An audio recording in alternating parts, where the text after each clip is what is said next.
নিঃসন্দেহে এই আগুন দেওয়া এবং ওখানে কর্মীদেরকে মেরে ফেলাও একটা উদ্দেশ্য থাকতে পারে, কারণ হয়তো ভিতরে ছিল, ভিতরে থাকা অবস্থায় আগুন দেওয়া মানে কি, এই একটা মানে দুর্ভাগ্য, মানে এত বেশি মূর্খতা, এত বেশি অজ্ঞতা, এত বেশি মানে কি বলবো আর। এই যখন যখন সালমান রুশদির যে সাটানিক ভার্সেস নিয়ে যখন কথা উঠলো, তখন আমাদের জায়জাদিন অফিস ছিল, বেলুড়ের দিকে একটা মিছিল যাচ্ছে, সালমান রুশদির ফাঁসি চাই, সালমান রুশদির ফাঁসি চাই। তো আমি একটা মিছিল থেকে একটা ছেলেকে ডাক দিলাম, আমি বলি, আচ্ছা সালমান রুশদি কী করছে, হ্যাঁ বলেন তো দেখি। তো বলে যে এটা কি বলে যে মহানবীকে এই করছে ইত্যাদি। তার মানে কোথায় কি বলছে, এটা সাটানিক ভার্সেসটা কি, সে সাটানিক ভার্সেস নামই শুনে নাই, এইটা গল্প উপন্যাস না কবিতা কিছু জানে না, খালি জানে যে আল্লাহকে ই করছে, আমাদের নবীকে ইয়ে করছে, কিছু জানে না সে। তো এখন দেখেন এই যে যারা যায় আর কি, যারা এই যে হুজুগে যারা যাচ্ছে আর কি, মাস্টার মাইন্ড থাকে, কিন্তু অধিকাংশ কিন্তু জানেই না যে তারা কি করতে যাচ্ছে, অধিকাংশ জানেই না যে তারা আসলে কত গুরুতর অপরাধ করতে যাচ্ছে। হ্যাঁ, সব ক্ষেত্রে দেখবেন। এবং আমাদের এখানে কি ওই যে পঙ্গপালের মতো ছুটে আর কি, এবং আপনি তাকে বিচার করলেও কিন্তু ওই পদ্ধতি নষ্ট হবে না, আবার সাবডিল গো।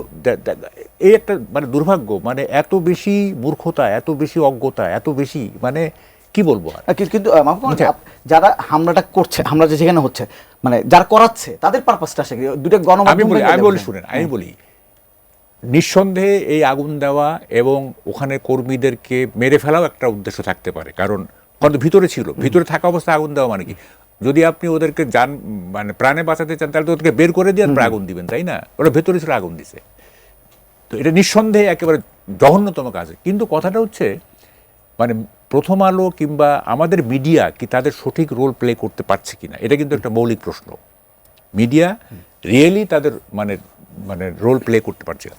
আমি অনেক ঘেটে ঘুটে দেখছি আমাদের মিডিয়ার 4টা বড় দুর্বলতা আছে, বাই অ্যান্ড লার্জ, হ্যাঁ সবাই না। কীরকম? 1 নম্বরটা হচ্ছে এইখানে ম্যাক্সিমাম মিডিয়া আপনার ফ্যাক্টস নির্ভর জার্নালিজম করছে না, কমেন্টস নির্ভর জার্নালিজম করছে, ঠিক আছে, মন্তব্য নির্ভর।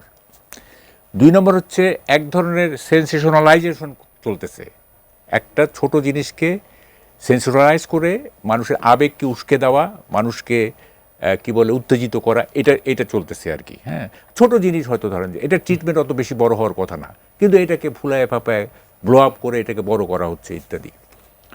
তো এই সেন্সেশনালাইজেশনের মধ্যে পড়ে অনেকেই আপনার আবেগতাড়িত হয়ে নানা রকম কর্মকাণ্ডে জড়িত হয়ে পড়ছে। 3 নম্বরটা হচ্ছে মিডিয়া আমাদের বাই অ্যান্ড লার্জ আপনার পলিটিক্যালি বায়াস হয়ে যাচ্ছে, ঠিক আছে। আপনার এক একটা পত্রিকা হয়তো তারা একটা বিশেষ পলিটিক্সকে পার্সিউ করতে চায়, এটা কোনোভাবেই হওয়া উচিত না, কোনোভাবেই হওয়া উচিত না। একদম টোটালি নিউট্রালিটি বজায় না রাখলে ওইটা কোনো নিউজ পেপারই না, এটা একটা পলিটিক্যাল বায়াস আছে।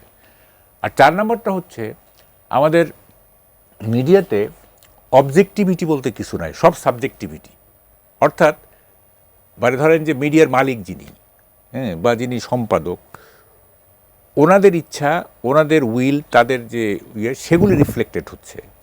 কিন্তু অবজেক্টিভিটি যেটা আর কি, মানে বিরাজিত বাস্তবতা কি, হ্যাঁ, বিরাজিত মানে অবজেক্টিভিটি সমাজে যেগুলো প্রিভেইল করতেছে, রিয়েলিটি যেগুলো আর কি, সেগুলোর চাইতে আপনার সাবজেক্টিভ হয়ে যাচ্ছে সব কিছু।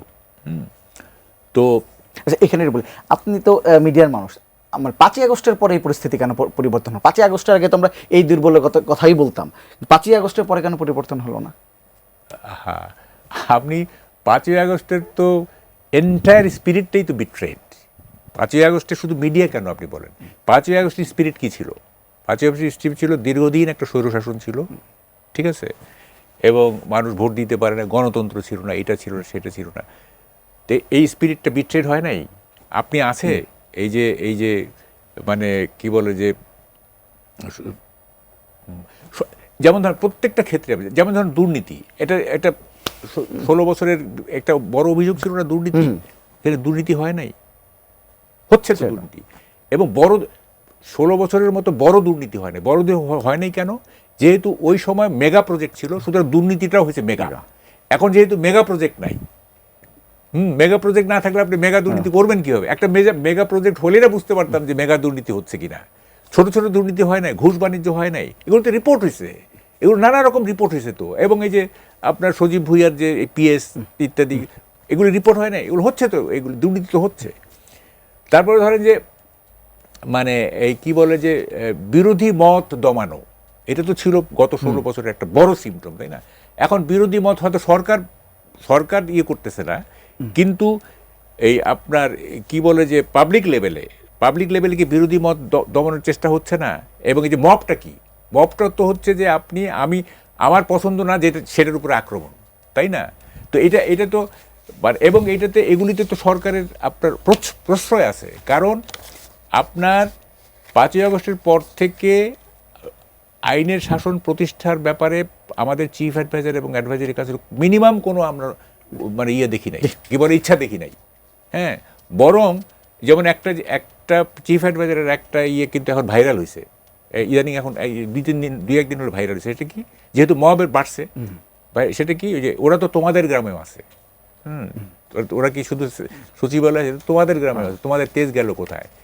তো ফলে এই যে মানে বিরোধী মতকে দমন করার যেটা আগে ছিল আইন শৃঙ্খলা বাহিনী করতো, পুলিশ করতো, র্যাব করতো, করতো, এখন মব করতেছে। এবং এইটা mob has become a tool of the government to oppress মানে ডিফারেন্ট ওপিনিয়ন।